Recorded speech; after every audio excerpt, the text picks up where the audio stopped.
Hey Dress Up Superstars, welcome to Competition TV. Today we're going to answer the question, how do you keep your saddle blanket super white?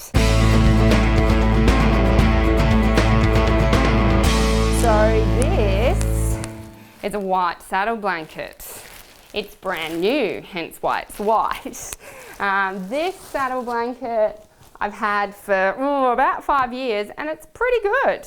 It's got a bit of a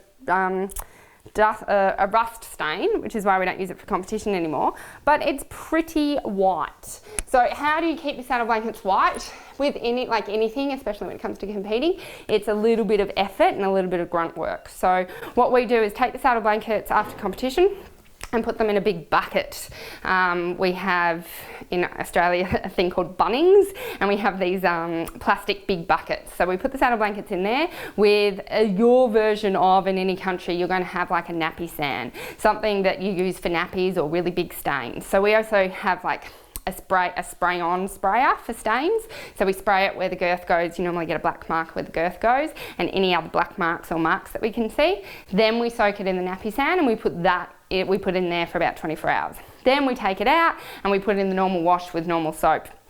We might chuck some more nappy sand in the washing machine as well. And when we've done that, normally it comes out pretty nice, white and clean.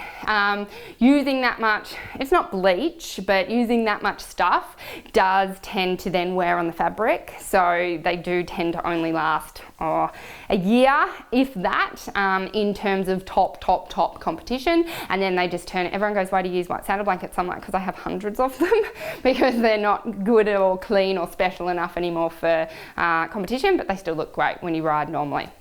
And then after about 5 years of that, like I said, this one's still doing really well, then we might need to throw it away. But people always go, oh, the cost of a saddle blanket, it might be $100, $150. But when you think about how many uses you will get out of it, like I said, I don't just use mine for competing. When it's finished its competition days, then it turns into a normal saddle blanket. The other thing is if you have a really important big show, so I have really special white saddle blankets that I might only use 3 or 4 times a year. They're for the big competitions where I want to look my absolute best.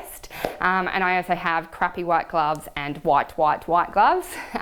Same thing, like some comps, I'm there to train almost. It's raining, the arenas are muddy and gonna throw up like red sand. Everything's gonna get really dirty and probably will never look the same again.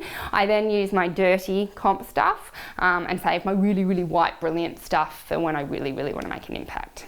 So I trust that helps. I trust that gave you some insight. And I'll see you next week. If you liked today's episode, make sure you hit the subscribe button so you never miss an episode. And if you want to leave a comment, I read all my comments, so let us know how this helped. I'm super excited to also let you know that we have a competition training.